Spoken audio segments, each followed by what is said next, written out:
За өглөөний мэнд хүргье.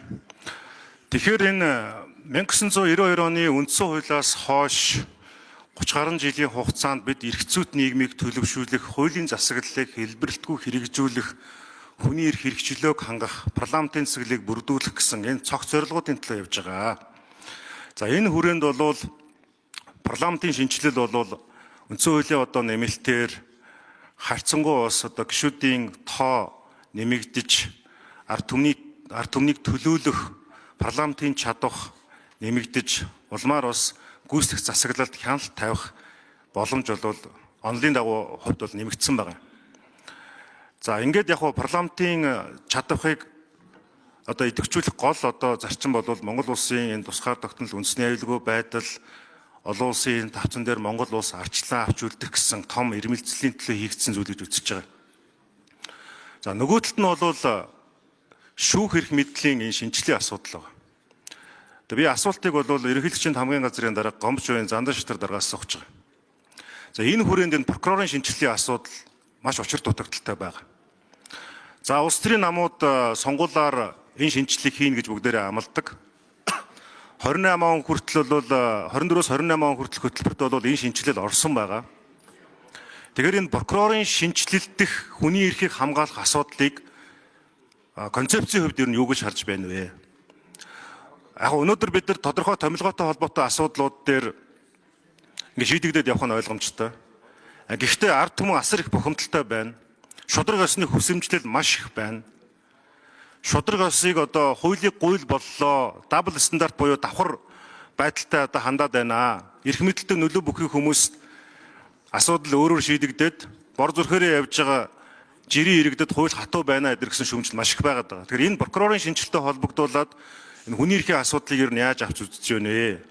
Тэр энэ нэр дэвшигчийн нэрийг оруулж ирж байгаа ерөнхийлөгчийн хамгийн газрын дарга энэ дээр бас тодорхой хариулж өгөөч. Нэг. За хоёрдугаарт бас бүлэг дээр нэр дэвшигчийн танилцуулгын үеэр би нэг асуулт асуусан. Итгэл үнэмшлийн тухай асуулт. Хүсэл зоригийн тухай асуудал. Өөрөөр хэлбэл улс төрийн зориг гэдэг шиг энэ хуульчийн зориг, энэ өргөсөн тангарахтай үнэнч итгэл үнэмштэйгээр ажиллах таны итгэл үнэмшил ямар байна вэ? Мэдээж бас таны нэрийг ингээд ерөнхийлөгчийн зүгээс улсын хуралтай зөвшөөрлөөр оруулж ирж байгаа. Нөгөө талаасаа яг та одоо өнгөрсөн түүхээс илүүтэйгээр ирээдүйд рүү чиглэсэн магадгүй одоо томилогдлоо гэхэд дараагийн 6 жилд ямар зарчмыг баримталж ин прокурорын шинжилттэй холбоотой бодлогын асуудлууд дээр яаж ажиллах вэ гэсэн итгэл үнэмшлээ та энэ протоколд үлдээж тодорхой хэлээч гэж хүсье. За баярлалаа. За Зандан шатар дарга хариулъя. Ажлын хэсэг 10 дугаар микрофон. За эрхэмшүүд өдрийн амгалан айлтгая. Сэрчингийн Сүхбаатарын Эрдэнэ гишүүний асуултанд хариулъя. За ер нь засаглалын шинжил бол 2019 оны үндсэн хуулийн нэмэлт өөрчлөлтөөр засгийн газар доктортой ажиллах эрх зүйн үндэс бүрдэж 1.4 жилийн настай байсан засгийн газар доктортой ажиллах болж улсын их хурл төлөөлийн чадварыг нэмэгдэж ард түмнийг төлөөлөх чадвар, олон намын төлөөлөл, залуучууд, эмэгтэйчүүдийн төлөөллийн чадвар нэмэгдэж ингээд энэ хууль тогтоох гүйцэтгэлийн шинжил бол одоо сайн хэрэгжиж явж байна. Үндсэн хуулийн гол эрх мэдэл болох шүүхийн шинжил, тэр дотроо шүүхийн шинжиллийн шүүхц эрх мэдлийн бүрэлдэхүүн тогтоог прокурорын шинжилгээ асуудал бол мэдээж энэ засаглалын шинжилтэйгээ зохиц иж бүрнээр явагдах ёстой гэж үзэж шүүхийн шинжиллийн шүүхийн сахилгаагаар шүүхийн ерхий зөвлөлийн асуудлуудыг үндсэн хуулийн нэмэлт өөрчлөлтөөр тодорхой зааж өгсөн. Тэрний дагуу шүүхийн тухай хуулийг баталж процессжуулсан. Энэ жишгээр прокурорын шинжил бол бас цаашдаа энэ шүүх шинжилгийнхаа бүрэлдэхүүн хэсэг болж үргэлжилж явах ёстой гэж үздэг.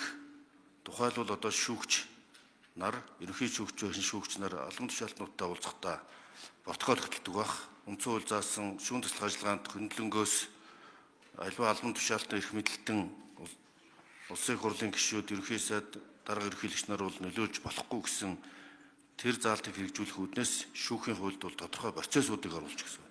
Протокол заавал хөтэлдэг, нөлөөлж болохгүй гэх мэтлэн олон процессыг бол бас баталж тэгээ цаашлуул эрүүгийн эрхийн шийдвэрлэх тухай бол эрүүгийн хуулийн зохицоороо системийн өөрчлөлт ингэж хийх асуудал хэрэгтэй хэвээр. Энэ бол хууль тогтоогчдын бүрэн эрхийн асуудал. Энэ шинжилгээ ажлыг бол хууль тогтоогчид үргэлжлүүлж одоо прокурорын мөрдөнгийн асуудлыг өчигдөр хууль зүйн байнгын орон дээр бас нэлээд өндөж ярьж ирсэн. Энэ асуудлууд бол хууль тогтоогч санаачлаад үргэлжлүүлээд хэрэгжүүлж явах хэрэгтэй шинжил хэмээх тасралтгүй процессын нэг хэсэг байх гэж бодож байна. За нэр дэвшигч ерөнхий Эцэст нь бас прокурор нэг зүйл нэмж хэлэхэд бол өчигдөр ерөнхий прокурорч хэлсэн. Прокурор бол хүний эрхээр мэрэгчсэн тусгай эрх мэдлийн байгууллагуудад одоо хяналт тавих эрх бүхий юм субъектийн хувьд хүний эрхийг дээдлж ажилладаг юм. За ерөнхий прокурор Жаргал сайхан прокурор хариулт өгье. Ажлын хэсгийн 9-р микрофон. За та бүхний өдрийн амгалан айлтгая. Эрдэнэлд гишүүний асуултанд хариулъя. За өчигдөр бүлгийн урал дээр бас Эрдэнэлд гишүүнд хариулсан. Итгэл үнэмшил гэдэг тухайн байгууллагын итгэл үнэмшил, хувь хүний итгэл үнэмшил гэж байдаг. Хувь хүний итгэл үнэмшил дүүрэн байгаа гэдгээ би гишүүнд хэлсэн. Хоёрдугаарт ерөнхий прокурорын хувьд прокурорын байгууллагыг талхайлж байгаагийн хувьд энд ажиллаж байгаа хүмүүст итгэл үнэмшил ямар байх вэ гэдэг энэ ерөнхий прокуророос их шалтгаалдаг. Тийм учраас энэ итгэл үнэмшлийг төрүүлэхүйц бие даасан хараа тус байдлыг хангах чиглэлээр тодорхой ажлуудыг хийсэн.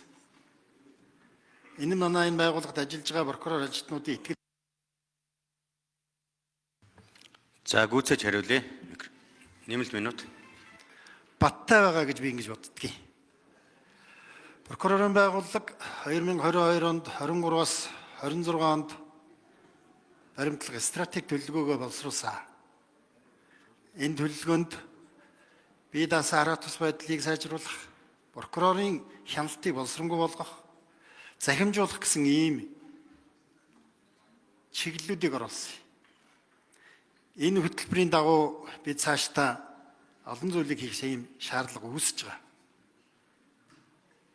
Энэ хөтөлбөрийн дагуу бид тодорхой ажлуудыг хийж дүгнээд үзэхэд сүүлийн 3 жил дотор энэ хөтөлбөрийнхээ хүрээнд биелүүлсэн хувь нь 73.3% байна. Энэ ажлыгаа улам цаашд бас ажиллуулнаа. Өнөөгийн өсөн нэмэгдэж байгаа захимтай холбоотой энэ асуудлын хөгжлөөс